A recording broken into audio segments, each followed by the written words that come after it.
শক্তি দিয়ে রাষ্ট্র দখল করা যায় না, পরিচালনা করা যায় না। কারণ শক্তি দিয়ে পরিচালনা করতে গেলে আর একটা শক্তি তাকে মোকাবেলা করার জন্য তৈরি হয়ে যায়, যেটা আমাদের বাংলাদেশে বিগত 15 বছরের পর 2024 সালের 5ই আগস্ট আমাদের বড়রা পারেনি, তোমরা পেরেছো। কেন পেরেছো? তোমরা শক্তি দিয়ে পারো নাই। তোমাদের মধ্যে 3টা জিনিস তৈরি হয়েছিল। নাম্বার 1, তোমরা স্লোগান দিয়েছিলে উই ওয়ান্ট জাস্টিস, আমরা কি চাই? ন্যায় বিচার। তোমাদেরকে জিজ্ঞেস করি, ন্যায় বিচার মানুষ দিতে পারে না ইসলাম দিতে পারে? ইসলাম দিতে পারে। আজকে ঢাকা বিশ্ববিদ্যালয়ে ডাকসু নির্বাচন হয়েছে, আমাদের ছাত্রীরা তোমাদের প্রিয় ভাইয়ের প্রতি, প্রিয় বোনদের প্রতি আস্থা রেখেছে। ইসলামী ছাত্র শিবিরের হাতে যদি আমরা বিশ্ববিদ্যালয়টা শিক্ষকদের পাশাপাশি তুলে দিতে পারি, তাহলে শিক্ষার প্রকৃত মান এখানে রক্ষা করা সম্ভব হবে। তারা আস্থা রেখেছে বলে জাহাঙ্গীরনগর বিশ্ববিদ্যালয়, আমি আবার তোমাদের বলি, সেখানে তারা ইসলামী ছাত্র শিবিরকে ভোট দেয় নাই, তারা ভোট দিয়েছে একজন ভাই হিসাবে। আমি আবার পরিষ্কার করি, তারা ছাত্র শিবিরকে ভোট দেয়, একজন ছাত্র ভোট দিয়েছে, সে যেন তার বোনকে এখানে নিরাপদ দেখতে চায়। দিস ইজ ইসলামী ছাত্র শিবির। বাংলাদেশ ইসলামী ছাত্র শিবির পরিপূর্ণ একটি বিশ্ববিদ্যালয়ের নাম। সেই পরিপূর্ণ বিশ্ববিদ্যালয় ইসলামী ছাত্র শিবিরের বাউফল উপজেলার আমাদের অত্যন্ত স্বনামধন্য প্রতিষ্ঠান।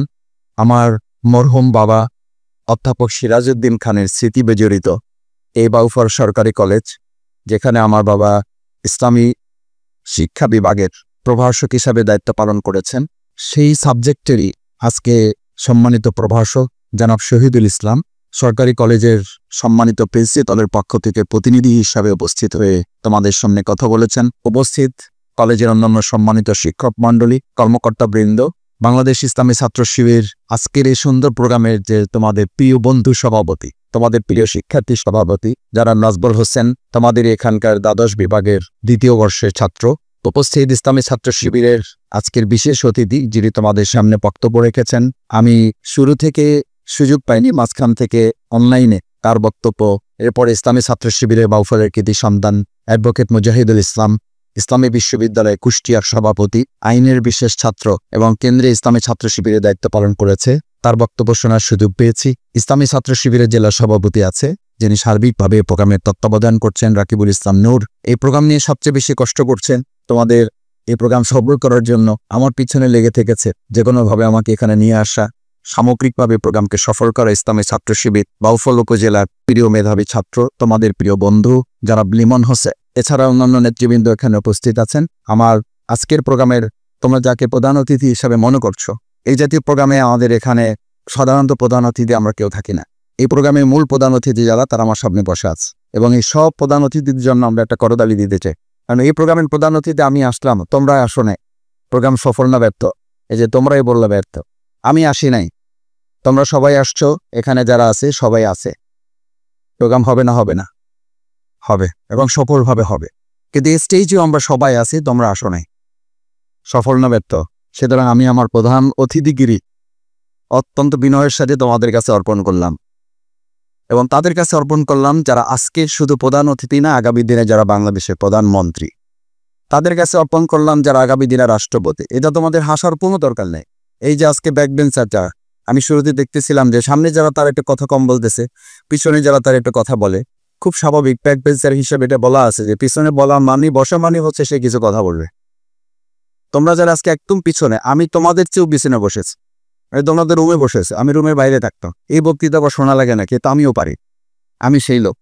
তোমরা তো শৃঙ্খলার সাথে পিছনে বসে কথা বলছো, আর আমি সেই লোক যে পিছনেও বসা প্রয়োজন মনে করতাম না। তো ওনারা কি বক্তৃতা করবে ওটা তো আমি জানি, দাঁড় করে দিলে ওর চেয়ে আমি ভালো বক্তৃতা করতে পারবো। এই অহমিকা, এটা মিথ্যা অহমিকা ছিল, ঠিক হয় না এমন। সুতরাং যারা একদম পিছনে আছো, যারা একদম সামনে আছো, আজকে যাদেরকে প্রধানমন্ত্রী কিংবা রাষ্ট্রপতি বলে তোমাদের কাছে মনে হচ্ছে, এটা অসম্ভব। আজকে সেই ব্যাকবেঞ্চারের পিছনেও দেয়ালের ওপরের ছেলেটা যদি এখানে আজকে তোমরা প্রধানমন্ত্রী হিসেবে মেনে নাও, ইচ্ছায় অথবা অনিচ্ছায়, আমি বিশ্বাস করি তোমাদের মধ্যে আজকে এখানে যারা বসে আছো, এই দেশের মানুষ তোমাদেরকে একসময় বাইতুল মোকাররমের ইমাম বানাবে, একসময় তোমাদেরকে সচিবালয়ে পাঠাবে, একসময় তোমাদেরকে আমাদের গণভবন, বঙ্গভবন এবং আমাদের জাতীয় সংসদ পরিচালনা করার পাশাপাশি বিশ্ব পরিচালনায় তোমাদেরকে ভূমিকা পালনের জন্য দোয়া করবে, এবং তোমার ভূমিকা পালন করতে পারবে ইনশাআল্লাহ। প্রিয় শিক্ষার্থীরা, অত্যন্ত গুরুত্বপূর্ণ একাডেমিক কথা বলেছে।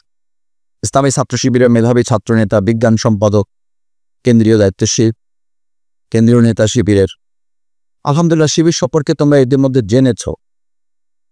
আমরা এই বফল থেকে ছাত্র শিবির করেছি। এখন তো খুব মিছিল মিটিং এর প্রতি মানুষের মনোযোগও নেই এবং এটা খুব পছন্দ করে না। আমরাও এটা এখন খুব বেশি প্র্যাকটিস করি না। আমি একসময় এই সরকারি কলেজে, তখন সরকারি কলেজ ছিল না, তখন বাউফল কলেজ, একার ডিগ্রি কলেজ, তখন এই কলেজের বারান্দায় আমরা মিছিল করেছি। এখানে ছাত্র সংসদ নির্বাচনে আমরা এসে আমাদের ভাইদের পক্ষে আমরা কাজ করেছি। ইসলামী ছাত্র শিবির সেই সময় থেকেই আমরা চেষ্টা করেছি, শুধু মিছিল মিটিং আমাদের কাজ না, এটা একটা অংশ মাত্র এবং খুব ক্ষুদ্র অংশ। যদি 100 ভাগ ধরো তাহলে 100 ভাগের 0.5, এত কম অংশ। কারণ ছাত্র শিবিরের 5 দফা কর্মসূচির প্রথম হচ্ছে দাওয়া। কিসের দাওয়া? দাওয়াত হচ্ছে সেটা, তোমরা হয়তো মনে করো যে সবাইকে শিবির করতে হবে। এটি কেউ আজকে বলেছে বলে আমি জানি না। তোমাদের সবাইকে শিবির করতে হবে, এটা আজকের প্রোগ্রামের উদ্দেশ্য নয়। আজকের প্রোগ্রামের উদ্দেশ্য হচ্ছে তোমরা যারা এই নবীন, যারা অনার্সে নবীন, যারা ডিগ্রিতে নবীন, যারা এসএসসি, এই এইচএসসি যারা একাদশ, সেখানে যারা নবীন, তাদেরকে কয়েকটা কথা স্মরণ করা। মানে টোটাল মিলে তো তোমরা ফার্স্ট ইয়ার, তাই না? কোন ইয়ার? ফার্স্ট ইয়ার। ফার্স্ট ইয়ার মানে আমরা বলি আর দুষ্টামি করে, first year is the rest year. কি ইয়ার? রেস্ট ইয়ার। মানে ফার্স্ট ইয়ার এটা তো একটু মানে এদিক ওদিক করে কাটাই দিতে হবে। মূলত পড়তে হবে কোন ইয়ারে? Second year. আর যাদের থার্ড ইয়ার, ফোর্থ ইয়ার, ফাইভথ ইয়ার থাকে, ফিফথ ইয়ার থাকে, তারা তো মনে করে সেকেন্ড ইয়ার আসছি, কোনো অসুবিধা নেই, আরও 3 ইয়ার আছে, পড়া যাবে। আর আমরা এটাকে আজকে তোমাদের বলতে এসেছি, first year is the not a rest year, first year is the golden year. কি ইয়ার? গোল্ডেন ইয়ার। এইটাকে তুমি কিভাবে কাজে লাগাবা, তার উপরে সেকেন্ড ইয়ার, তার উপরে থার্ড ইয়ার, তার উপরে ফোর্থ ইয়ার, তার উপরে ফিফথ ইয়ার, তার উপরে তোমার লাইফ ইয়ার। তোমার জীবনের অধ্যায়গুলো ডিপেন্ড করবে what can I do and we have to do. কি করতে চাই আমরা? শিক্ষার মূল উদ্দেশ্যটা কি? শিক্ষার মূল উদ্দেশ্যটা যদি তুমি ধারণ করো, ছাত্র শিবির উদ্দেশ্য সাধন হয়ে যাবে। ছাত্র শিবির উদ্দেশ্যের সাথে শিক্ষার উদ্দেশ্যের কোনো কন্ট্রাডিকশন নেই। শিক্ষার যা উদ্দেশ্য, ছাত্র শিবিরের তাই উদ্দেশ্য। শিক্ষার উদ্দেশ্য কি? একজন ছাত্র সে তার একজন ছাত্রীকে তার নিজের বোন মতো করে তাকে সম্মান করবে, এটা শিক্ষার উদ্দেশ্য। একজন ছাত্রী একজন ছাত্রকে তার ভাইয়ের মতো করে মনে করবে, আমার ভাইয়ের কাছে যেমন আমি নিরাপদ, আমি আমার একজন ছাত্রের কাছে, আমার একজন ক্লাস ফ্রেন্ড, তার কাছে আমি নিরাপদ। শিক্ষা একজন ছাত্রকে ভাইয়ে পরিণত করে, একজন শিক্ষার্থী ছাত্রীকে বোনে পরিণত করে। এই কথাটা ইসলামী ছাত্র শিবির তোমাদেরকে বুঝতে দিতে চায়, প্র্যাকটিস করতে চায়। যদি এইটা থাকে তাহলে কি আমাদের সমাজে ইফটিজিং থাকবে? তাহলে কি আমাদের বোনের ইজ্জত শিরোধাহানি ঘটবে? তাহলে কি আমাদের কোনো ভাইয়ের বিরুদ্ধে আমাদের অন্যায় অভিযোগ দিয়ে তাকে অপমানিত, লাঞ্ছিত করে তাকে জেলখানা পাঠাতে হবে না তোমাদের? কিন্তু আমাদের যাচ্ছে তো জেলখানায়। শুধু জেলখানায় যাচ্ছে না, একজন আরেকজন যারা হত্যা করা হচ্ছে, ছুরিকাঘাত করা হচ্ছে, আমাদের বাউফলই হয়েছে। নেপথ্যে কাহিনী কি? নেপথ্যে কাহিনী আধিপত্য বিস্তার করো। শিক্ষা কি বলে? শিক্ষা বলে শক্তি মূল উদ্দেশ্য নয়। তোমার শারীরিক শক্তিতে তুমি পৃথিবী চালাতে পারবে না। তোমার শক্তি হচ্ছে নলেজ ইজ পাওয়ার। কি পাওয়ার? নাকি এটা তোমাকে শেখায় কলেজে হ্যান্ড ইজ পাওয়ার। যার হাত স্বদেশ শক্তি, যে তত ঘুষি দিতে পারবে, সে তত আমাদের ক্লাসে, সে তত আমাদের এই বাউফল সরকারি কলেজের তত শক্তিশালী ছাত্র। আমি এটা বুঝাবার জন্য ছাত্র জীবন থেকেই ওই বক্তৃতাটা বলি। এক যে সুমুকুস্তিকের নাম শুনেছ তো, জাপানিজ সুমুকুস্তিকে কে কথা বলা হয়েছে যে পৃথিবীর সবচেয়ে শক্তিশালী মানুষকে? আল্লামা ইকবাল জাপানি কথা বলা হয়েছিল, বললো যে সবচেয়ে শক্তিশালী সে তার নাম হলো সুমুকুস্তিকির। ওই সময় সে বিশ্ব চ্যাম্পিয়ন। তো সুমুকুস্তিকির যখন বিশ্ব চ্যাম্পিয়ন, সে আল্লামা ইকবালকে বলে, তুমি তোমার এই বক্তৃতা, তোমার এই জ্ঞান, তোমার এই নলেজ, এগুলো দিয়ে তুমি কি করতে পারে? বলছে এগুলো তুমি বিশ্ব চালাতে পারবে। বলছে তুমি বিশ্ব চালাবে কি? তুমি তো আমার সাথেই পারবে না। তুমি বিশ্ব চালাবার পরে তুমি আগে আমাকে নিয়ন্ত্রণ করো, তুমি আগে আমাকে ফেস করো, আমাকে মোকাবেলা করো। বলছে তাই না? বলছে তুমি কি করো? বলছে আমি 24 ঘন্টার মধ্যে 18 ঘন্টা ব্যায়াম করি এবং শরীর থেকে ঘাম ঝরাই, তারপরে এই যে শরীরটাকে বিল্ড আপ করেছি। সুতরাং তুমি আমার সাথে 18 ঘন্টা না, তুমি 18 মিনিটও আমার সাথে পারবে না। কায়দা কানুন করে তাকে এরকম একটা প্রোগ্রামে নিয়ে আসছে দাওয়াত দিয়ে। বলছে আচ্ছা ঠিক আছে, তোমার শক্তি কত আর আমার শক্তি কত এটাকে প্রমাণ করা দরকার। সুমুখ স্টিকের আছে, উনিও আছে, আল্লামা ইকবাল প্রধান অতিথি, তাকে নিয়ে আসা হয়েছে। এরকম আমাদের আরো বিশেষ মেহমান থাকে না, বিশেষ মেহমান এসে আল্লামা ইকবাল বক্তৃতা করেই আছে। ওনাকে প্রথমে প্রস্তাব দেওয়া হয়েছিল আপনি আজকে একটু বক্তৃতা করবেন। বলছে আমি তো বক্তৃতা করার লোক না, আমি শক্তি প্রদর্শন করার লোক। এরকম শক্তি প্রদর্শন করার লোক আমাদের বাউফলে আছে না? নেই। কথা বলতে পারে না, কি দেখাইতে পারে? শক্তি দেখাইতে পারে, কথা বলতে পারে না, পাওয়ার দেখাইতে পারে। বলছে আপনার কি আছে? বলছে আপনার পাওয়ার আছে। আমরা কি পাওয়ার দেখাবো নাকি আদর্শ দেখাবো? আদর্শ দেখাবো। আল্লামা ইকবাল খুব কায়দার করে ওনার বক্তৃতা শেষ করে যাওয়ার সময় ঘোষণা দিয়ে গেছে, আজকে আপনাদের সামনে একজন বিশেষ মেহমান আছে, মূলত ওরই কথা বলবে। আন্তর্জাতিকভাবে স্বীকৃত চ্যাম্পিয়ন, বিশ্ব চ্যাম্পিয়ন, ইন্টারন্যাশনালি যিনি ইতিমধ্যে স্বীকৃতি পেয়েছেন, তিনি তোমাদের উদ্দেশ্যে কথা বলবেন। এই কথা বলে বসে গেছে। সমুদ্র থেকে তো কথা বলার লোক না, তার তো জ্ঞানের শক্তি নাই, তার আছে কিসের শক্তি? শারীরিক শক্তি। আচ্ছা, শারীরিক শক্তির দিক থেকে যদি বিবেচনা করো, তাহলে মানুষ শ্রেষ্ঠ না হাতি শ্রেষ্ঠ? মানুষ শ্রেষ্ঠ না মশা শ্রেষ্ঠ? এখন বললো যে ভাই মশার কথা বলে, মশা কি আমার সাথে পারবে? পারবে। একটা মশা যদি কোনোভাবে তোমার নাক দিয়ে ভিতরে ঢুকে যায়, তুমি শক্তিশালী না মশা শক্তিশালী? একটা ল্যাংড়া মশা কাকে শেষ করছে? নাম বলো, কাকে শেষ করছে? সেটা কম শক্তিশালী ছিল নমরুদ। আমাদের দেশে এখন যারা নমরুদ তাদের চেয়েও বেশি শক্তিশালী ছিল। সেই নমরুদকে শক্তির দিক থেকে পরাস্ত করেছে কে? পুরা মশা না। পুরা মশার কথা বলবা না, তাহলে স্বাভাবিক সুস্থ মশারা অপমান বোধ করে। এটা জানো না? লেখা আছে, যেখানে এই ঘটনা লেখা আছে সেখানে বলা আছে যদি ওকে ল্যাংড়া এবং দুর্বল মশা না হয়, বলা না হয়, তাহলে পুরো সুস্থ মশারা অপমান বোধ করে যে আমাদেরকে কথা বলছেন কেন? আমরা তো মানে সুস্থ মশারও তো আমরা সেখানে যাই না, ওখানে একটা ল্যাংড়া মশা এবং দুর্বল মশা দেওয়া হয়েছে। সেই দুর্বল একটা ল্যাংড়া মশা নমরুদকে মাথায় ঢুকে নমরুদ নিজেও জুতো দিয়ে পিটেছে নিজের মাথা, যে তুমি তো পিঠে শেষ করতে পারতো, আমার মাথাটাতে তো যাচ্ছে না, আমাকেও তো কামড়াচ্ছে। এটা ল্যাংড়া মশা তোমরা শেষ করতে পারো না সবাই মিলে। পরে নিজে নিজের জুতা দিয়ে নিজের মাথা পিটাইছে। কি মশা? আচ্ছা বাদ দাও, ওইটা তো দূরের কথা। প্র্যাকটিক্যালি আল্লাহ মাফ করুন, এখন যদি কোনোভাবে এখানে একটা সাপ ঢুকে যায়, তো কি বলবা তোমরা? যে কোনো অসুবিধা নেই, সাপ তো আমাদেরই ভাই ব্রাদার। এরকম কত সাপ জীবনে দেখছি, কোনো ব্যাপার না। আমাদের কন্যা সুমদুল্লাহ, আমাদের ছোট বোন কন্যা, তোমাদের মতো আমার আলহামদুলিল্লাহ আমাদের এখন মেয়ে হয়েছে। তোমরা সবচেয়ে কিসে ভয় পাও? বাঘ ভয় পাও বেশি? আমার তেলাপোকা সবচেয়ে বেশি ভয় পায়। এখানে নিশ্চয়ই তোমরা আছো।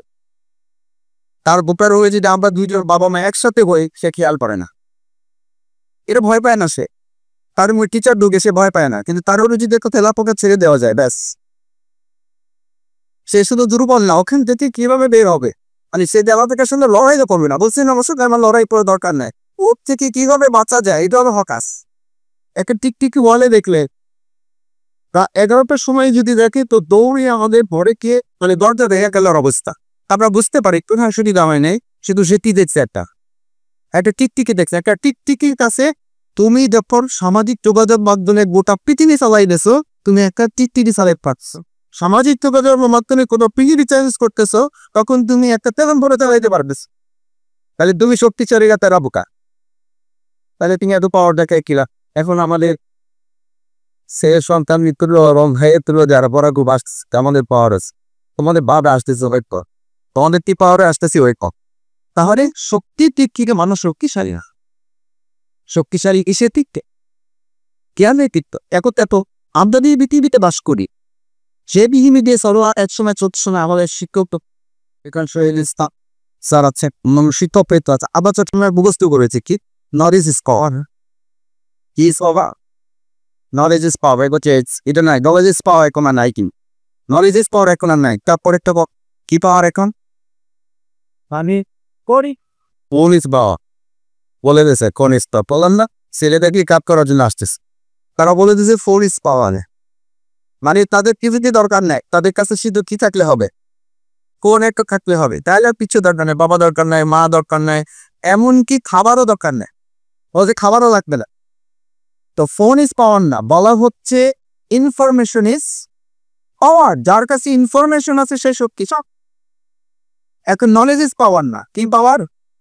Information is power. ছাত্র শিবির তোমাকে বলতে এসেছে আমরা ওই জায়গা থেকেও সরে এসেছি, আমাদের স্লোগান হচ্ছে আইডিওলজি ইজ পাওয়ার। কি শক্তিশালী? আদর্শ হচ্ছে শক্তিশালী, ইনফরমেশন ইজ পাওয়ার না। আমি তোমাকে বলি কেন? এই মোবাইল নিয়ে তুমি এখন এআই কাছে যাও, চ্যাট জিপিটির কাছে যাও, চ্যাট জিপিটি আছে তো তোমার কাছে, গিয়ে বলো শফিকুল ইসলাম মাসুদ সম্পর্কে জানতে চাই, আমার এই বক্তব্য ওর কাছে পেয়ে যাবা।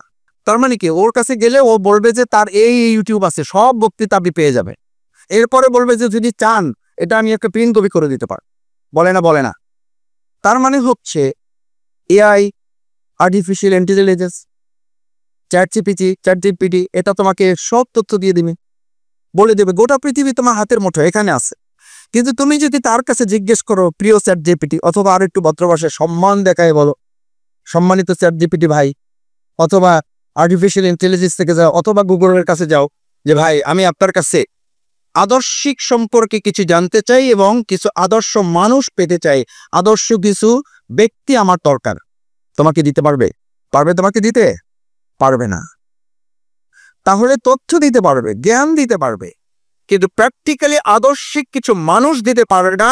যে চ্যাট জিপিটি, যে গুগল দিতে পারে না, যে এআই দিতে পারে না, যে প্রযুক্তি দিতে পারে না, বাংলাদেশ ইসলামী ছাত্র শিবির সেরকম কিছু আদর্শিক মানুষ দিতে পারে। তাহলে Islami Chhatra Shibir ChatGPT, Google, artificial intelligence, information technology, ICT, এই সব কিছুর চেয়ে শক্তিশালী নাম হচ্ছে আদর্শ। আর সে আদর্শের দাওয়াত তোমাদের কাছে পৌঁছাতে চায় বাংলাদেশ ইসলামী ছাত্র শিবির। প্রিয় শিক্ষার্থীরা, দ্বিতীয় কথা হচ্ছে তোমার এবং আমার দুটো সত্তা আছে। আল্লাহ তাআলা দুটো সত্তা দিয়ে তোমাকে পৃথিবীতে পাঠিয়েছেন। তোমার মূল যুদ্ধ আলফালের সাথে না, তোমার মূল যুদ্ধ বাংলাদেশের সাথে না, তোমার মূল যুদ্ধ বিশ্বের সাথে না। আল্লাহ তাআলা তার প্রিয় বান্দা বান্দীদেরকে, মানুষদেরকে দুটো যুদ্ধ করার জন্য পাঠিয়েছে। একটা নাম দেওয়া হয়েছে মোরালিটি, নৈতিকতা, আরেকটা নাম দেওয়া হয়েছে অ্যানিমালিটি, পাশবিকতা। এই দুটো সত্তা তোমার মধ্যে আছে। আরবিতে এটাকে তিনটা ভাগ করা হয়েছে, একটা নফসে আম্মারা, একটা নফসে লাওয়ামা, একটা নফসে মুতমাইন্না। ইসলামী ছাত্র শিবির তোমাদেরকে আজকে এখানে একত্রিত করে এই ফার্স্ট ইয়ারে ছাত্রী এবং ছাত্রদের কাছে মেসেজ দিতে চায়, যদি তুমি ভালো ছাত্র হতে চাও, এটা যেমন গুরুত্বপূর্ণ, তোমার কাছে ভালো মানুষ হওয়াটা তার চেয়ে অনেক বেশি গুরুত্বপূর্ণ। কেন গুরুত্বপূর্ণ? আমি মাঝে মধ্যে বলি, অনেক ভালো ছাত্র হয়েছ, ভালো ছাত্র হওয়ার পর যে যত ভালো ছাত্র, তার মধ্যে তত ভালো মানুষ সত্য যদি না থাকে, একটা হেলিকপ্টার, একটা প্লেন, একটা রকেট, এটা মানুষকে যত বেশি উন্নত আধুনিক সার্ভিস দিতে পারে, যদি সে যথাযথভাবে ওটা পরিচালনা না করে, তাহলে তত মানুষকে কি করতে পারে? ক্ষতি করতে পারে। একটা সাইকেল অ্যাক্সিডেন্ট করেছে, 3 জন মারা গেছে, এটা হয়েছে? এটা হয় নাই। একটা রকেট অ্যাক্সিডেন্ট করেছে, বিধ্বস্ত হয়েছে, সব মানুষ নামিয়ে হেঁটে বাড়ি চলে গেছে, এটা হয়েছে? হয় নাই। কেন হয় নাই? যার যত গতি, বলতো সবাই একসাথে, যার যত গতি তার তত ক্ষতি। এটার ইংরেজি একটা সেন্টেন্স আছে, একটা ডায়ালগ আছে, every action has N equal reaction. তুমি অনেক ভালো ছাত্র, তুমি অনেক ভালো ছাত্রী, তার মানে তোমার হাতে মশাল আছে। ভালো করে বুঝো, তোমার হাতে মশাল আছে। ছাত্রী মানে, ভালো ছাত্র মানে তোমার জ্ঞানের মশাল দেওয়া হয়েছে, কিন্তু এটা নিয়ন্ত্রণ করার মতো আদর্শিক শক্তি তোমার কাছে নাই। মশাল দেওয়ার পর যদি তার চোখ খোলা না থাকে, অন্ধ মানুষের কাছে যদি মশাল দেওয়া হয়, একটু কল্পনা করো, অন্ধ মানুষ তোমাকে অন্ধ করে, আমাকে অন্ধ করে, আমার হাতে মশাল দিয়ে দেওয়া হয়েছে, আমাকে যেন বলা হয় তুমি অন্ধ, কিন্তু তুমি মানুষকে পথ দেখাও। অর্থাৎ উদাহরণটা হচ্ছে, তোমার আলোটা হচ্ছে জ্ঞান, এই মশালটা হচ্ছে জ্ঞান, চোখটা হচ্ছে আদর্শ, চোখটা বন্ধ, আদর্শটা বন্ধ, চরিত্রটা বন্ধ, নৈতিকতাটা বন্ধ, কিন্তু তোমাকে একটা মশাল দেওয়া হয়েছে জ্ঞানের মশাল আছে, কিন্তু আদর্শের চোখটা বন্ধ, চরিত্রের চোখটা বন্ধ, ব্যক্তিত্বের চোখটা বন্ধ। এই অন্ধ চোখটাকে দিয়ে যদি একটা মশাল দিয়ে কাউকে বাউফলে ছেড়ে দেওয়া হয়, তাহলে সে কি মানুষকে পথ দেখাবে না ঘরবাড়িতে আগুন লাগাবে? প্রিয় শিক্ষার্থীরা, আমাদের বাউফলে, আমাদের প্রিয় মাতৃভূমি বাংলাদেশে যার যত জ্ঞান, যত গতি, সেই অনুযায়ী আমরা কি মানুষকে পথ দেখাতে পারছি নাকি ঘরবাড়িতে আগুন লাগাচ্ছি বেশি? এই জায়গা থেকে বাংলাদেশ ইসলামী ছাত্র শিবির তোমাকে আমাকে একটু আলাদা করতে চায়। আমাদের প্রিয় বাবুফারটাকে আমরা সুন্দর করতে চাই। তোমাদেরকে দিয়ে আমাদের পটুয়াখালীটাকে আমরা বিনির্মাণ করতে চাই। তোমাদেরকে দিয়ে আমাদের বরিশালটাকে আমরা সাজাতে চাই। তোমাদেরকে দিয়ে আমরা আমাদের প্রিয় মাতৃভূমি বাংলাদেশটাকে মানবিক বাংলাদেশে বিনির্মাণ করতে চাই। আমাদের বাংলাদেশে এখন সবচেয়ে কিসের সংকট? তেলের সংকট, গ্যাসের সংকট, টাকার সংকট না, আমাদের দক্ষতার সংকট না। আমাদের দক্ষ লোক আছে, আমাদের ক্যাপাবল লোক আছে বলেই তো একটা কথা তোমাদের বলি, তোমাদের বলি, তোমরা যারা 2024 সালের 5ই আগস্ট থেকে 9ই আগস্ট পর্যন্ত বাংলাদেশে কোনো সরকার ছিল না, কোনো পাওয়ার ছিল না, কোনো প্রশাসন ছিল না, পুলিশ ছিল না, বিডিআর ছিল না, আর্মি ছিল না। ওই 4 দিন এই দেশটাকে যারা পরিচালনা করেছে তারা কারা? এই তোমরা। তোমরা যদি 4 দিন পরিচালনা করতে পারো, আমি বিশ্বাস করি এই শিক্ষার্থীরা যদি ওরকম একটা জুলাই বিপ্লবের চেতনা ধারণ করতে পারো, আগামী দিনে বাংলাদেশটাও আমরা পরিচালনা করতে পারবে। সেদিন ছাত্রদের কাছে পুলিশ গাড়িতে আমি চেক করেছে, তার গাড়ির লাইসেন্স দেখাতে বাধ্য হয়েছে, দেখিয়েছে, সম্মান করেছে। এবং সেই ছাত্র কিন্তু তোমাদের মতো ইন্টারের ছাত্ররা আমার গাড়ি 3 বার চেক করেছে। আমি ঢাকা থেকে বরিশালে এসেছি, 4 বার আমার গাড়ি থামিয়েছে, নেমেছি, ভালোবাসা দেখেছে, সম্মান দেখেছে। ও ভাই আপনি এলাকায় যাবেন, আচ্ছা ঠিক আছে। কিন্তু আমার খুব ভালো লেগেছে যে এই ছেলেরা রাত দিন 24 ঘন্টা একটা সরকারবিহীন বাংলাদেশকে তারা পাহারা দেওয়ার দায়িত্ব নিয়েছে। সেই বাংলাদেশকে তোমরা যারা পাহারা দিয়েছো, তোমাদেরকে আগে সিদ্ধান্ত নিতে হবে মানবিকতা এবং নৈতিকতার জায়গায় পাশবিকতা যেন তোমাদেরকে দখল করতে না পারে, তার জন্য তোমাকে আগে পাহারাদারি দায়িত্ব পালন করতে হবে। বাংলাদেশ ইসলামী ছাত্র শিবির তোমাকে এই কথাটা বলতে চায়। ইসলামী ছাত্র শিবির বলতে চায়, শিক্ষা যদি ঠিক মতো থাকে তাহলে আমাদের শিক্ষককে আমরা যথাযথ সম্মান করতে পারবো। শিক্ষার অর্থ হচ্ছে আমি আমার মা বাবাকে সম্মান করতে পারবো। তুমি একটা কথা ভালো করে খেয়াল করো, আমাদের বাংলাদেশের বৃদ্ধাশ্রমগুলো, সেখানে শিক্ষিত মানুষের বাবা মা না অশিক্ষিত মানুষের বাবা মা? কেন? তার মানে সে শিক্ষাটা যথাযথভাবে ধারণ করতে পারে নাই বলি সে তার বাবা মার দোয়া নিতে পারে নাই বলি সে তার বাবা মাকে নিয়ে একসাথে থাকতে পারে নাই বলি এই জন্য বাবা মারও কোনো দায় আছে কিনা সেটাও আমাদেরকে খুঁজে দেখতে হবে। আমাদের প্রতিষ্ঠানগুলো কোনো সীমাবদ্ধতা আছে কিনা তাও আমাদেরকে খুঁজে দেখতে হবে। কেন খুঁজতে হবে? বিগত 15 বছর আমাদের দেশকে, জাতিকে ধ্বংস করার জন্য অন্যান্য যত খাত এবং বিভাগকে ধ্বংস করা হয়েছে, তার মধ্যে সবচেয়ে বেশি ক্ষতি করা হয়েছে কোন বিভাগকে? শিক্ষা খাতকে। বিগত 15 বছরের ফ্যাসিস্ট সরকার সবচেয়ে বেশি আঘাত করেছে এই শিক্ষা খাতকে। তারা জানে শিক্ষা খাতকে ধ্বংস করা গেলে একটা জাতিকে কি করা যায়? ধ্বংস করা যায়। ইসলামী ছাত্র শিবির আলহামদুলিল্লাহ তোমরা নিশ্চয়ই খেয়াল করেছো, ঢাকা বিশ্ববিদ্যালয়ে তোমাদের প্রিয় বড় বন্ধুরা, বড় মানুষেরা, বড় ভাইয়েরা আজকে ঢাকা বিশ্ববিদ্যালয়ে ডাকসু নির্বাচন হয়েছে। আমাদের ছাত্রীরা তোমাদের প্রিয় ভাইয়ের প্রতি, প্রিয় বোনদের প্রতি আস্থা রেখেছে। ইসলামী ছাত্র শিবিরের হাতে যদি আমরা বিশ্ববিদ্যালয়টা শিক্ষকের পাশাপাশি তুলে দিতে পারি, তাহলে শিক্ষার প্রকৃত মান এখানে রক্ষা করা সম্ভব হবে। তারা আস্থা রেখেছে পরে জাহাঙ্গীরনগর বিশ্ববিদ্যালয়। আমি আবার তোমাদের বলি, সেখানে তারা ইসলামী ছাত্র শিবিরকে ভোট দেয় নাই, তারা ভোট দিয়েছে একদম ভাই হিসাবে। আমি আবার পরিষ্কার বলি, তারা ছাত্র শিবিরকে ভোট দেয়। একজন ছাত্র ভোট দিয়েছে, সে যেন তার বোনকে এখানে নিরাপদ দেখতে চায়। একজন ছাত্রী ভোট দিয়েছে এই জন্য যে আমি আমার বন্ধুদিন, আমার বান্ধবীদিন এখানে এমন ভাবে চলাফেরা করব, কেউ যেন আমার দিকে একবার ফিরে তাকাতে লজ্জাবোধ করে। This is Islam, this is ইসলামী ছাত্র শিবির। চট্টগ্রাম বিশ্ববিদ্যালয় ছাত্র শিবিরকে ভোট দিয়েছে ছাত্র শিবির করার জন্য না। বলেছে, তোমরা খেয়াল করেছো, ভিডিও তো দেখেছো, একটা শিক্ষার্থীর মাথায় হিজাব নেই, সে বলেছে আমার মাথায় আমি এখন হিজাব দিতে পারি নাই, আমি আমার চুল ঢাকতে পারি নাই, আমি ছাত্র শিবির করিও না, কিন্তু ছাত্র শিবির যা করে সেটাকে আমি পছন্দ করি, সেটাকে আমি সমর্থন করি। আমি চাই ছাত্র শিবির তার কাজের মাধ্যমে আমার বিশ্ববিদ্যালয়টা পরিবর্তন করুক, কারণ ওই পরিবর্তন বিশ্ববিদ্যালয় আমার পরিবর্তন হওয়াটা অনেক সহজ। কেন সহজ? এই জন্য সহজ, প্রিয় শিক্ষার্থীরা, আল্লামা ইকবালের সেই ঘটনায় আসি। সহজ এই জন্য, শক্তি দিয়ে বিশ্ববিদ্যালয়, কলেজ, বাংলাদেশ রাষ্ট্র দখল করা যায় না, পরিচালনা করা যায় না।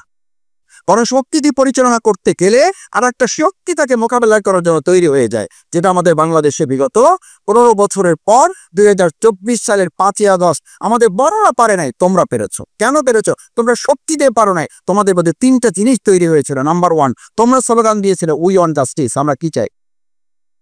কি চেয়েছো তোমরা? ন্যায় বিচার। তোমাদেরকে জিজ্ঞেস করি, ন্যায় বিচার মানুষ দিতে পারে না ইসলাম দিতে পারে? ইসলাম দিতে পারে। বিল আদলি ওয়াল ইহসান। এই ন্যায় বিচারের কথা তো সামাজিক ন্যায় বিচার, এটা তো আমাদের দেশ স্বাধীনের মুক্তিযুদ্ধের 3টা স্তম্ভের এটা একটা স্তম্ভ। সাম্য, মানবিকতা, ন্যায় বিচার, সামাজিক ন্যায় বিচার। সামাজিক ন্যায় বিচার কোথায় পাওয়া যাবে? আমরা করতে পারি না সামাজিক ন্যায় বিচার। 15 বছর না, বিগত 53 বছর আমাদের বাংলাদেশে সামাজিক ন্যায় বিচার আমরা পাই নাই, কারণ ইসলাম আমাদের এই সমাজে আমরা প্রতিষ্ঠিত করতে পারি নাই।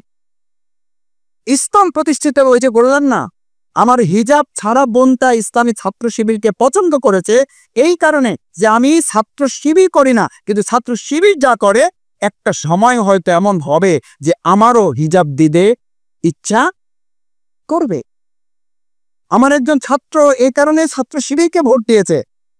যখন আমি দেখব সবাই মিলে নামাজে যাচ্ছে, তখন হয়তো আমারও ইচ্ছা করবে, সবাই যেহেতু নামাজ পড়ছে তাহলে আমিও একটু নামাজে যাই। ইসলামী ছাত্র শিবির এরকম একটা পরিবেশ সরকারি বাউফল কলেজেও তোমাদের সামনে দিতে চায়। এটার জন্য তোমাদেরকে দাওয়াত দিতে চায়। আল্লামা ইকবাল তখন সমুগুস্তিকে বললেন যে এবার উনি বক্তৃতা করবেন। বক্তৃতা দিতে আসছেন, দাঁড়াইছেন, 1 থেকে 1.5 মিনিট কথা বলেছেন। কথা বলতে গিয়ে ঘেমে গেছেন, শরীর ঘরমাক্ত হয়ে গেছে, দায়াস সহ কাঁপতেছে। প্র্যাকটিস তো নাই। ওনার শক্তি জ্ঞানের না শরীরের। ওনার শক্তি কিসের? শরীরের শক্তি, জ্ঞানের শক্তি নাই, আদর্শের শক্তি নাই। তো যখন কাঁপতেছে তখন আল্লামা ইকবাল বলল আপনার বক্তৃতা শেষ করেন, অসুবিধা নেই। প্রমাণ হয়ে গেছে। কি হয়ে গেছে? প্রমাণ হয়ে গেছে।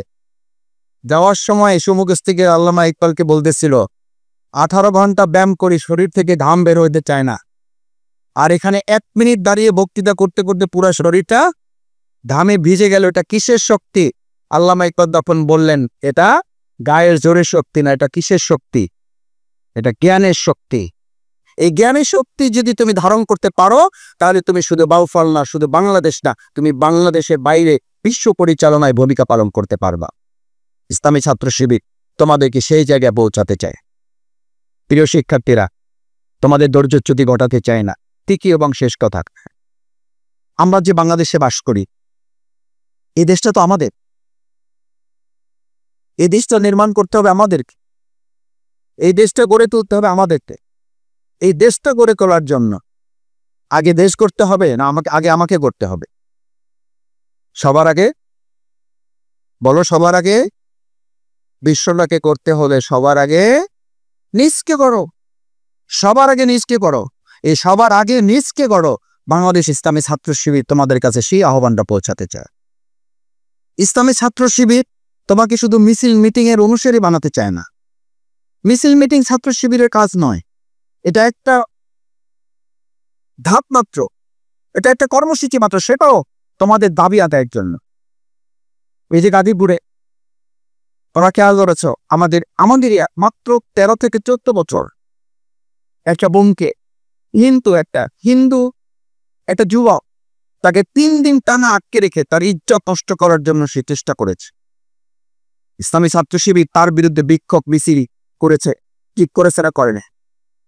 ঠিক করেছে। এই বিক্ষোভ তো করতে হবে, এই প্রতিবাদ তো করতে হবে। এই প্রতিবাদ ইসলামের বিধান। ইসলামী ছাত্র শিবির এই কারণে হয়তো মিছিল করবে। তোমরা মিছিল করেছে এই জন্য যে আমরা এরকম একটা বৈষম্য যুক্ত একটা বাংলাদেশ চাই না, আমরা একটা বৈষম্য মুক্ত বাংলাদেশটা। সেই বাংলাদেশটা বিনিয়োগ করার জন্য তোমরা যখন দাঁড়িয়ে গেছো, তখন পাহাড় সমান একটা ফেসিবাদকে মুক্ত করে তোমরা আসমান সমান একটা মানবিক বাংলাদেশ তোমার মানুষের কাছে উপহার দিয়েছে।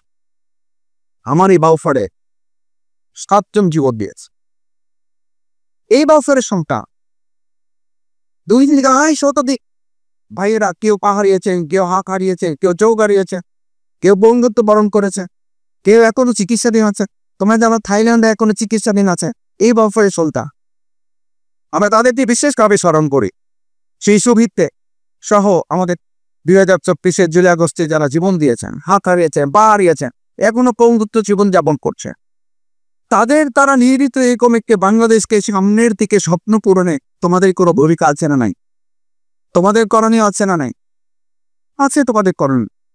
আমি তোমাদের কাছে অনুরোধ করতে চাই, প্রিয় শিক্ষার্থীরা, তোমাদের মধ্যে হযরত খাদিজা রাদিয়াল্লাহু তাআলা আনহার মতো কেউ আছো, তোমাদের মধ্যে হযরত আয়েশা রাদিয়াল্লাহু তাআলা আনহা আছে, তোমাদের মধ্যে কেউ ফাতেমা জোহরা রাদিয়াল্লাহু তাআলা আনহা আছে, তোমাদের মধ্যে কেউ হযরত খাপ্পা, হযরত বেলাল, সালাউদ্দিন আইয়ুবীর মতো তোমাদের এখানে কেউ আছে, তোমাদের মধ্যে কেউ খালিদ সাইসান লাস। তাদেরকে এই সমাজটা বিনির্মাণ করার জন্য নিজেদের পরিবর্তন করতে হবে। বিশেষ করে আমাদের মেয়েরা এখানে যারা আছো, তোমাদেরকে টাকা নিতে হবে। তোমাদের ব্যাপারে বলা হয়, ইসলাম যদি এদেশে চলে আসে, ইসলামী ছাত্র শিবির যদি চলে আসে, বাংলাদেশ জামায়াত ইসলামী যদি চলে আসে, তাহলে মেয়েদেরকে আর বিরোধী দেওয়া হবে। তোমাদের কন্যা সন্তানকে ইসলাম যখন আসে না, তখন সম্মানিত ছিল না, জীবন্ত কবর দেওয়া, জীবন্ত কবর দেওয়া।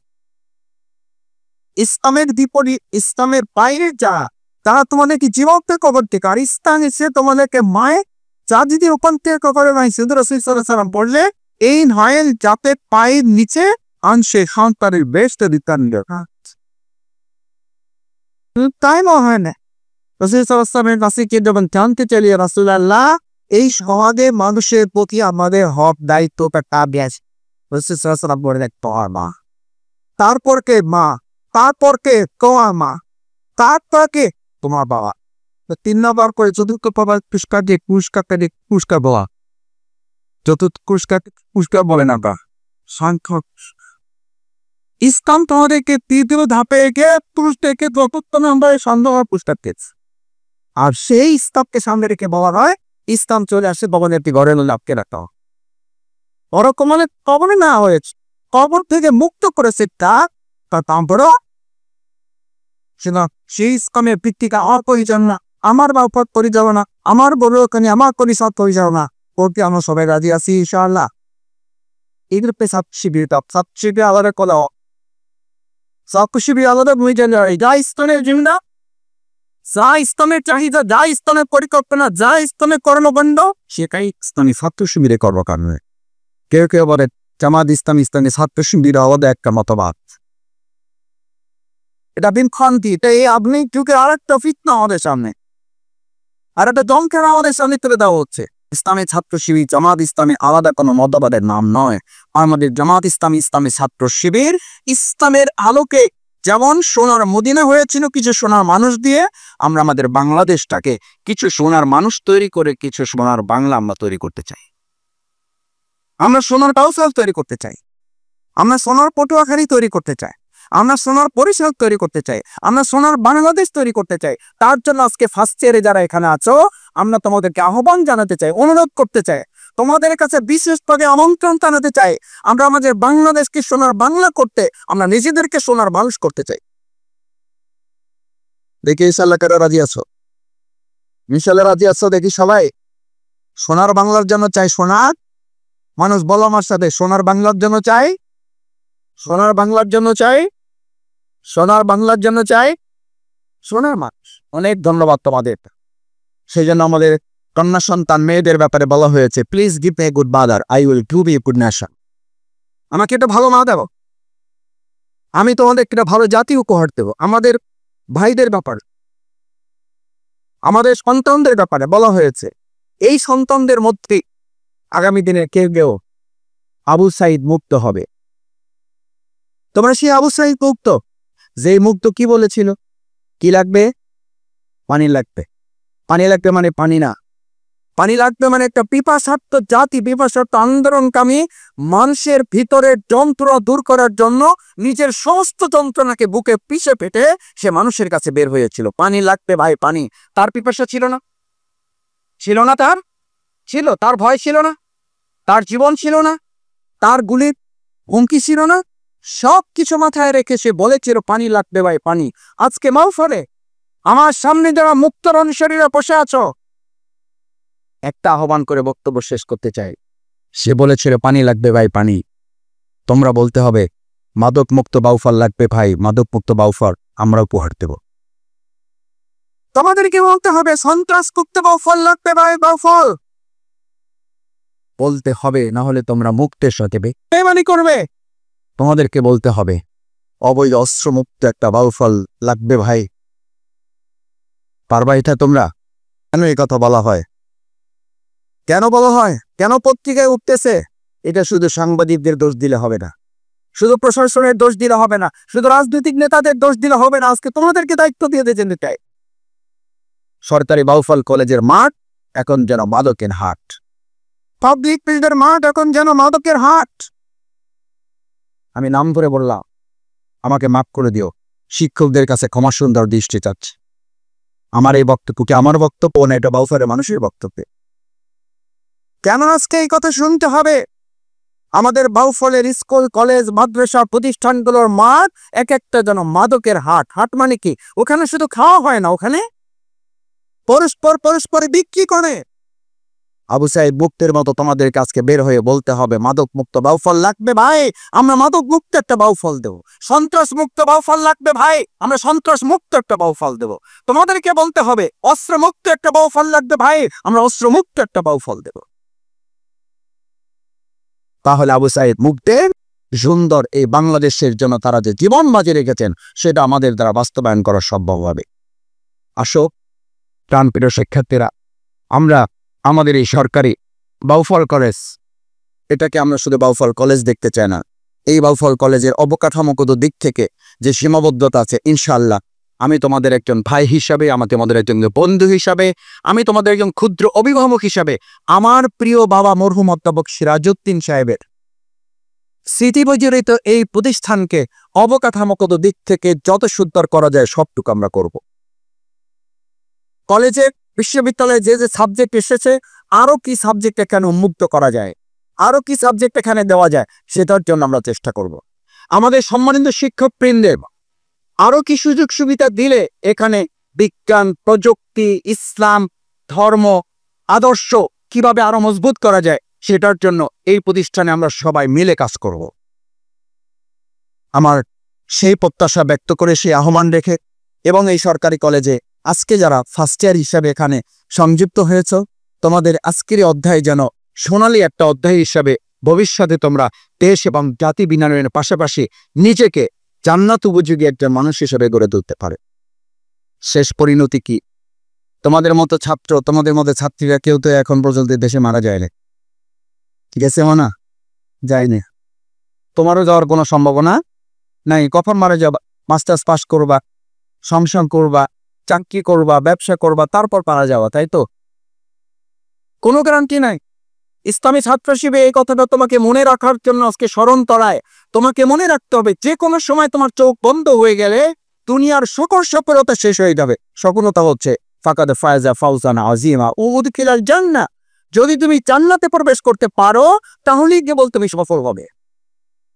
তুমি 5টা বিল্ডিং এর মালিক, তুমি 3টা গাড়ির মালিক, তুমি 3টা স্ট্যান্ডের মালিক, তুমি বহু কিছু করলে, তুমি সবগুলো জিপিএ 5 গোল্ডেন পেয়েছো, তুমি অনার্সে ফার্স্ট ক্লাস ফার্স্ট হয়েছো, বিশ্ববিদ্যালয়ের টিচার হয়েছো, তুমি সচিব হয়েছো, ডিসিএসপি হয়েছো, শিক্ষা কারাদে তুমি উত্তীর্ণ হয়েছো। তোমার জন্য সমস্ত চর্চা করা ইসলামী ছাত্র শিবিরই শুধুমাত্র তোমাকে সম্বর্ধনা দিচ্ছে না, ইসলামী ছাত্র শিবির অপেক্ষা করছে আগামী দিনে তুমি ভালো রেজাল্ট করবে, সেখানে তোমার জন্য সমস্ত তথ্য উন্মুক্ত করে তোমার জন্য আমরা বিশ্ববিদ্যালয়ে উন্মুক্ত করে রেখেছি। তুমি বিশ্ববিদ্যালয়ে আসবে, তোমাকে ওয়েলকাম। তুমি বুয়েটে যাবে, তোমাকে ওয়েলকাম। তুমি মেডিকেলে পড়বে, তোমাকে ওয়েলকাম। আমি আমার অহংকার থেকে আল্লাহর কাছে সাহায্য চাই। এই বাউফলে অনেক মেয়েদেরকে, অনেক ছেলেদেরকে, আমার ভাইদেরকে, আমার বোনদেরকে অনেক অভিভাবক বলেছে অমুক কোচিং এ ভর্তি করে দেন মাসুদ ভাই। আমি বলেছি ঠিক আছে, পাঠিয়ে দেন। শুধু কোচিং এ না, তাকে বিশ্ববিদ্যালয়ে, তাকে মেডিকেলে ভর্তির জন্য তার জ্ঞানগত যোগ্যতায় যতদূর যাওয়া দরকার আমরা ততদূর যাব। আমাদেরকে শক্তি দিয়ে গিয়ে মোকাবেলা করতে পারবেন না। ইসলামী ছাত্র শিবির এমন আদর্শিক শক্তি অর্জন করবে, বাউফল্লা গোটা বাংলাদেশে ছাত্র শিবিরকে শক্তি দিয়ে মোকাবেলা করা যাবে না। ছাত্র শিবিরকে মোকাবেলা করতে হলে আদর্শ দিয়ে আমাদেরকে মোকাবেলা করতে হবে, কারণ আমরা আদর্শ ছাড়া কোনো শক্তিকে ভয় পাই না। প্রিয় শিক্ষার্থীরা, আসো আমরা আমাদের সেই বাংলাদেশ বিনির্মাণে সুন্দর একটা সমাজ যদি আজকে রচনা করতে চাই, তাহলে আমাদের জন্য দায়িত্ব হচ্ছে তোমাদের উচ্চশিক্ষা। আমি শুধু বলছি যে শুধু বাউফলে নয়, শুধু ঢাকা বিশ্ববিদ্যালয় নয়, শুধু প্রকৌশল বিশ্ববিদ্যালয় নয় ঢাকা, শুধু সুয়েট নয়, শুধু ঢাকা মেডিকেল নয়, সলিমুল্লাহ মেডিকেল নয়, শেরেবাংলা মেডিকেল নয়, তোমাদের জন্য আজকে গোটা পৃথিবীর শিক্ষার জগৎকে আমরা উন্মুক্ত করে দেবো ইনশাআল্লাহ। কোথায় যেতে চাও তোমরা, আমরা সেখানে পৌঁছে দেবো তোমাদের। ইসলামী ছাত্র শিবিরের পাশে থেকে আমি একজন ছাত্র শিবিরের কর্মী, আমি তোমাদেরকে কথা দিচ্ছি, তোমরা ঢাকা মেডিকেলে পড়তে চাও, তোমাদের জন্য আমাদের দরজা উন্মুক্ত। তোমরা বুয়েটে পড়তে চাও, তোমাদের জন্য আমাদের দরজা উন্মুক্ত। ছাত্র শিবির তোমাদেরকে শুধু বুয়েট, কুয়েট, সুয়েট, মেডিকেল বিশ্ববিদ্যালয়ে অভিযুক্ত করতে চায় না। একটা কথা বলে আমাদেরকে আজকে বলা হয় জামাত ইসলামী ছাত্র শিবির জান্নাতের টিকিট বিক্রি করে বলে। আজ তোমাদেরকে এখানে কথা বলে যাচ্ছি, এই বিশ্ববিদ্যালয়, কলেজ, এরকম অনেক প্রোগ্রাম হয়েছে, ভবিষ্যতে আরো কেউ হয়তো করবে, কিন্তু তোমাদেরকে এই কথা কেউ বলবে কিনা আমি জানি না। তোমাদেরকে মেডিকেলে যেমন উপযুক্ত হতে হবে, তোমাদেরকে বুয়েটে যেমন উপযুক্ত হতে হবে, তোমাদেরকে কুয়েট সুয়েটে যেমন উপযুক্ত হতে হবে, ঢাকা বিশ্ববিদ্যালয়ে যেমন উপযুক্ত হতে হবে, একই সাথে তোমাদেরকে জান্নাতের উপযুক্ত হতে হবে। এই কথাটা বলা কি জান্নাতের টিকিট বিক্রি করা? বরং এই কথাটা যারা বলে না তারা জাহান্নামের টিকিট বিক্রি করে না, আমাদেরকে জাহান্নামের দিকে তারা ধাবিত করে। এই কথাটা তারা সাহস করে বলতে পারে না, এই কথাটা সাহস করে তারা বলতে পারে না। আলহামদুলিল্লাহ, গতকাল জাতীয় জুলাই সনদ স্বাক্ষর হয়েছে। আমি তোমাদের বাউফলের একজন সাধারণ নাগরিক হিসেবে সেখানে আমন্ত্রিত হয়ে থাকার সুযোগ পেয়েছি। প্রধান উপদেষ্টা জাতির উদ্দেশ্যে কথা বলেছেন, আমাদের এই বাংলাদেশটাকে বিনির্মাণ করার জন্য জাতীয় জুলাই সনদ একটা মডেল হিসাবে পৃথিবীর কাছে এটা উন্মোচিত। আমরা একটা কথা পরিষ্কার বলতে চাই, এই বাংলাদেশকে তৈরি করার জন্য আমরা শুধু এই কয়জন মানুষ না, আমরা সবাই মিলে কাঁধে কাঁধ মিলে কাজ করতে চাই। জাতীয় সনদ মানে জাতীয় ঐক্য বিনির্মাণ করা হয়েছে, আমরা কাঁধে কাঁধ মিলে কাজ করবো। আমাদের বিভেদ থাকার কথা নয়, আমাদের মতো পার্থক্য থাকবে, মতভেদ থাকবে, কিন্তু সেটা যেন মতানৈক্যে পরিণত না, সেটা যেন আমাদেরকে আলাদা করে না পারে, জাতি হিসেবে যেন আমরা একসাথে হতে পারি। তাহলে আমরা বাংলাদেশকে সিঙ্গাপুর না, সিঙ্গাপুরের জন্য বাংলাদেশকে মডেল বানানো যাবে, বাংলাদেশকে থাইল্যান্ড না, থাইল্যান্ডের জন্য বাংলাদেশকে মডেল বানানো যাক, এবং আমরা সেটা করবো ইনশাআল্লাহ। বাংলাদেশ, আমাদের আমেরিকা আমার ডাক্তার শফিকুর রহমান যখন অসুস্থ হয়েছে, উনি বলেছিলেন চিকিৎসার জন্য আমার সামর্থ্য ছিল, আমাকে চিকিৎসকরা বলেছিলেন থাইল্যান্ডে যাওয়ার জন্য, দেশের বাইরে যাওয়ার জন্য। আমি বলেছি আমার প্রিয় মাতৃভূমি বাংলাদেশ, আমাদের আমিরে জামাত ডাক্তার শফিকুর রহমান বলেছেন, এই বাংলাদেশের চিকিৎসা নিয়ে আমরা পৃথিবীর কাছে মেসেজ দিতে চাই, আমরা বাংলাদেশ শুধু 2024 সালে নিজেদেরকে নতুন করে স্বাধীনই করি নাই, আমরা বাংলাদেশকে আগামী দিনের সমস্ত চ্যালেঞ্জ মোকাবেলা করার জন্য এটাকে উপযুক্ত করতে পেরেছি। সে উপযুক্ত করার কারিগর তোমরা, সেই উপযুক্ত করার জীবন বাজি রাখা সৈনিক তোমরা। সুতরাং তোমরা যারা বাজি রেখেছ, জুলাই সনদের মাধ্যমে আগামী দিনে 2026 সালের ফেব্রুয়ারি মাসে যে নির্বাচন হবে, সেই নির্বাচনে তোমরা কেউ ভোটার আছো, কেউ ভোটার হয়তো এখনো হওয়ার সুযোগ হয় নাই। ভোটার না হলেও তোমাকে আমাকে এই কথা বলতে হবে, আমরা যারা ভোটার হব ন্যায় বিচারের পক্ষ নেব। কিসের পক্ষ নেব? ন্যায় বিচারের পক্ষ নেব। আমরা যখন ভোটার হব ন্যায় বিচারের পক্ষ নেব, ন্যায় বিচারই একটা বৈষম্য মুক্ত বাংলাদেশ উপহার দিতে পারে। আমরা আশা করব সরকার গতকালকে যে জুলাই সনদের স্বাক্ষর করেছে, এই স্বাক্ষরের পাশাপাশি এটাকে আইনি ভিত্তি প্রদানের মাধ্যমে এর ভিত্তিতে আমাদের জীবন বাজিয়ে রাখা অসংখ্য শহীদ পরিবার, আহত পঙ্গুত্ব পরিবার যারা আছেন, তারা গতকালকে যে দাবি জানিয়েছিলেন, এবং প্রশাসন তাদের উপরে কেউ কেউ ন্যাক্কারজনকভাবে তাদের উপরে যে হামলা পরিচালনা করা হয়েছে, আমরা তীব্র নিন্দা জানিয়েছি। এটা ঠিক হয় নাই। তাদেরকে কনভিন্স করার জন্য আরো বিকল্প পদ্ধতি নেওয়া যেত। তোমরা খেয়াল করেছ, একটা হাত তারা ভাই, তার কৃত্রিম একটা হাত লাগানো, সেই হাতটাও খুলে পড়ে গিয়েছে। এটা অমানবিক। এই অমানবিকে তার পক্ষে বাংলাদেশ ইসলামী ছাত্র শিবির, জামাত ইসলামী শুধু নয়, বাংলাদেশের কোনো মানুষ কাছে পারে। আবার জুলাই যোদ্ধা হিসেবে তারা ভূমিকা পালন করেছে। আমরা তাদের প্রতি আহ্বান জানাবো, আপনারা একা না, আপনাদের সাথে গোটা বাংলাদেশ রয়েছে। সুতরাং আপনাদের দাবি আপনাদের দাবি নয়, আপনাদের দাবি আমাদের গোটা বাংলাদেশের মানুষের দাবি। এই দাবি যে কোনো মূল্যে বাস্তবায়ন করা হবে ইনশাআল্লাহ। সেই জন্য আসুন আমরা আমাদের প্রিয় মাতৃভূমি বাংলাদেশকে আগামী দিনের জন্য প্রস্তুত করতে, তোমরা কষ্ট করে দীর্ঘ সময় এখানে অবস্থান করছো, তোমাদের জন্য সুন্দরপুর, তোমাদের জন্য ক্রেস্ট, তোমাদের জন্য ছাত্র শিবিরের পক্ষ থেকে যে ছোট্ট উপহার, এই উপহারগুলো তোমাদের জন্য কোনো উপহার নয়, এটা হচ্ছে তোমাদের জন্য শুধু উৎসাহ প্রদান করা, এগিয়ে যাওয়ার সাহস, হিম্মত বলিষ্ঠতা তোমাদেরকে দান করা। আমি তোমাদের কাছে অনুরোধ করতে চাই, আসো আজকের এই নবীন বরণ শুধু নবীন বরণ না, এই নবীন বরণটা তোমাদের একটা দায়িত্ব, তোমাদের কাঁধে একটা বোঝা চাপিয়ে দেওয়া হয়েছে, যাতে বাংলাদেশটাকে তোমরা বিনির্মাণ করতে পারো। আল্লাহ আমাদের তৌফিক দান করো। এই প্রত্যাশা ব্যক্ত করে সবাইকে ধন্যবাদ জানিয়ে, সবার প্রতি কৃতজ্ঞতা জানিয়ে, তোমাদের আব্বু আম্মু যারা আছেন তাদের কাছে আমি শফিকুল ইসলাম মাসুদ আমার পক্ষ থেকে সালাম পৌঁছে আমার জন্য কষ্ট করে যদি তোমরা একটু দোয়া চাইতে পারো, যে আজকে মাসুদ ভাই আমাদের কাছে এসেছিলেন, ভাইয়া আপনাদেরকে সালাম দিয়েছেন, আপনাদের কাছে দোয়া চেয়েছেন, এই কথাটুকু বলার আবদার কি তোমাদের কাছে করতে পারি? তোমাদের সম্মানিত শিক্ষক মন্ডলী যারা আছেন, যারা নাই, তাদের কাছে আমার সালাম রইল। আমি তাদের সাথে দেখা করে এসেছি, সম্মানিত প্রিন্সিপালের স্যারের সাথে আমি কথা বলে এসেছি, তার কাছে দোয়া চেয়ে এসেছি, এবং এই সরকারি কলেজটাকে আরো অধিকতর আধুনিক মডেল প্রতিষ্ঠান হিসাবে তৈরি করার জন্য যা করা দরকার, ইসলামী ছাত্র শিবির এবং তার একজন কর্মী হিসাবে শফিকুল ইসলাম মাসুদ আমার পক্ষ থেকে সব ধরনের প্রচেষ্টা অব্যাহত থাকবে ইনশাআল্লাহ। ভাইকে ধন্যবাদ। আল্লাহ হাফিজ। আসসালামু আলাইকুম ওয়া রাহমাতুল্লাহি ওয়া বারাকাতুহু।